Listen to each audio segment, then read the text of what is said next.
ملک بھر کی طرح خیبر پختونخوا کے 7 اضلاع پشاور، نوشہرہ، مردان، ایبٹ آباد، بنوں، کوہاٹ اور ڈیرہ اسماعیل خان میں بھی 11 کنٹونمنٹ بورڈز کے 33 وارڈز کی جنرل نشستوں پر 12 ستمبر کو ہونے والے الیکشن کے لیے انتخابی گہمہ گہمی عروج پر ہے۔ ہر امیدوار گھر گھر جا کر اور کارنر میٹنگ کے ذریعے اپنا ایجنڈا پیش کر رہے ہیں۔ پشاور کنٹونمنٹ بورڈ کی 5 جنرل نشستوں پر تحریک انصاف، پیپلز پارٹی، مسلم لیگ نون، عوامی نیشنل پارٹی، جماعت اسلامی، جمعیت علماء اسلام کے ساتھ ساتھ آزاد امیدوار مد مقابل ہیں۔ امیدواروں کا کہنا ہے، میری یہ کوشش ہوگی کہ اگر میں وارڈ 1 سے پاکستان تحریک انصاف کا کینڈیڈیٹ الیکٹ ہو جاتا ہوں، سب سے پہلے ٹیکسیشن کے مسائل کو، واٹر اینڈ سینیٹیشن کے مسائل کو اور ساتھ ہی میوٹیشن کے مسائل کو ٹیک اپ کروں فرنٹ لائن پہ، اور ان کا بہتر سے بہتر حل تلاش کیا جائے کہ یہ میوٹیشن کے معاملات کو مزید آسان بنایا جائے اور 1 ونڈو آپریشن متعارف کروایا جائے۔ مجھے اللہ سے پوری امید ہے کہ 5 کے 5 وارڈ کلین سویپ کریں گے۔ اس سے زیادہ تر مسائل ہیں،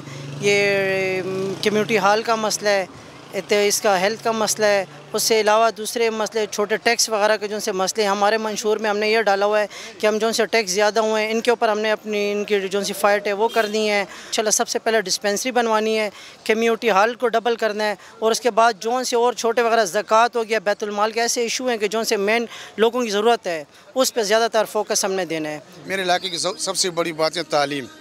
جو فیس ہم پہلے دیتے تھے 150 روپے، وہ فیس ہم دے رہے ہیں 3000 روپے۔ دوسری پرابلم، ہمارے پاس سپورٹس کا گراؤنڈ نہیں ہے، میرے بچے نشہ کر رہے ہیں، وہ بے روزگار پھر رہے ہیں گلیوں میں کیونکہ یہاں پہ بھرتی نہیں ہے۔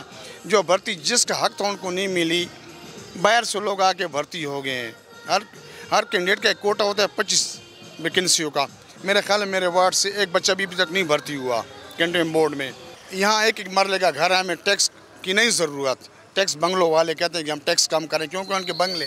الیکشن کمیشن نے تمام کنٹونمنٹ بورڈز پر ترقیاتی اسکیموں کے اعلان اور منظوری پر پابندی عائد کر رکھی ہے۔ انتخابات کو شفاف اور غیر جانبدار بنانے کے لیے الیکشن کمیشن نے سیکیورٹی کے خاطر خواہ انتظامات کیے ہیں۔ تمام ووٹرز بلا خوف و خطر اپنا حق رائے دہی استعمال کریں۔ پولنگ صبح 8 بجے سے شام 5 بجے تک جاری رہے گی۔ پولنگ مکمل ہوتے ہی ووٹوں کی گنتی کا عمل شروع ہوگا اور غیر حتمی نتائج کا اعلان اسی روز کیا جائے گا۔